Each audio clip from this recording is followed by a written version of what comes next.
Aries crew, come on in. We got to talk about Wendy Williams. She recently did an interview on The Breakfast Club and she talked about what her life is like under the conservatorship. And it sounds pretty sad. Kind of sounds like she's in a prison.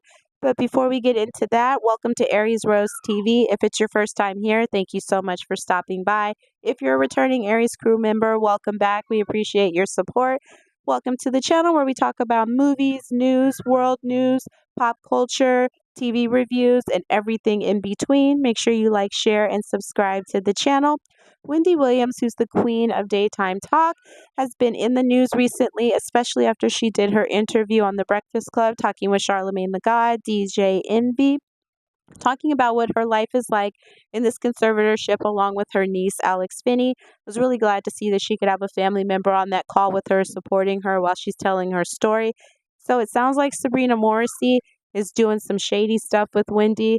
I don't know if Wendy truly needs to be under a conservatorship or not. I am not a doctor, but from what she sounded like on that interview, she did not sound like she wasn't able to take care of herself.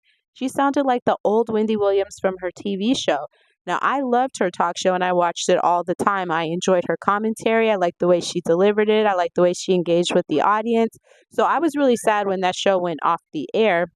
And I was hoping she'd be able to come back and do something new like a podcast, maybe even start a YouTube channel where she can still deliver us the tea. You don't have to be on TV. There's so many other ways to get information out there these days with social media. But then after that show ended, she ended up going into a conservatorship. How it all happened, I'm still very unclear on. But she, had some struggles, and that's okay. Everybody goes through those ups and downs in their life.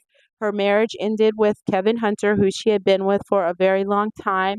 They had worked together in building her radio and TV career. They shared a child together, Kevin Hunter Jr.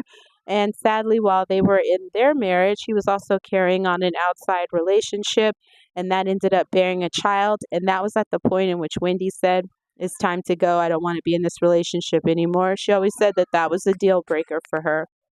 And I'm sure that from the outside looking in, it's easy to say, just let that go. He wasn't a good guy to you. But she had been with him for a very long time and they share a child together. So sometimes those bonds are hard to break. And it's also hard in the way that that relationship kind of ended up going down. So she had some challenges, understandably so, because of that. And you could tell in how she was showing up on the TV show that her personal life was starting to affect her. And they said that she had started to drink a little bit more heavily, and that was impacting her ability to show up as the Wendy that we all know and love. But I don't know if that meant that she should permanently be under a conservatorship or if she was just going through a time in her life, which, I mean, everybody goes through something. You might not always see it and can tell, but everybody's not perfect 100% of the time. That's just not realistic. And some of us have the ability not to have to show that because we aren't in the public eye, and because she is famous, those stumbles sometimes are going to be right in front of us. But I just feel like Wendy was crying out for help on that Breakfast Club interview. She sounded really sad. At one point, she started crying and concerned that they might take away her phone, and how is she going to talk to anybody? And she doesn't even have her normal phone with all her regular contacts. That phone is being held by her conservator, Sabrina Morrissey. And that's another thing. Why is Sabrina Morrissey over her and not a family member? Wendy has family members that are still in her life, that love her, that want to be there for her. So I don't understand why they won't allow a family member to play that role, so she can at least be around people who grew up with her, who know her, who love her, who aren't about the money, who are truly about making sure that she's healthy and happy. Her son wants to be heavily involved in her life. Why he can't do it, or why they can't all split the responsibilities as a family, I'm unclear on. But I'm hoping that that Breakfast Club brings awareness that I think Wendy's situation needs to be reevaluated. She said she just sits in her room.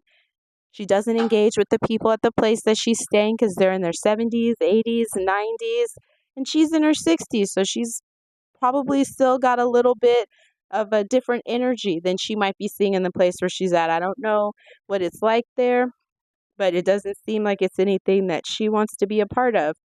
And I'm hoping that this can start a free Wendy Williams movement like we had a free Britney movement. But let me know your thoughts. Make sure you like, share, and subscribe. Let's keep the conversation going in the comments. Thank you for watching, and follow us on Instagram at Aries Rose TV, and stay tuned for our next video and live.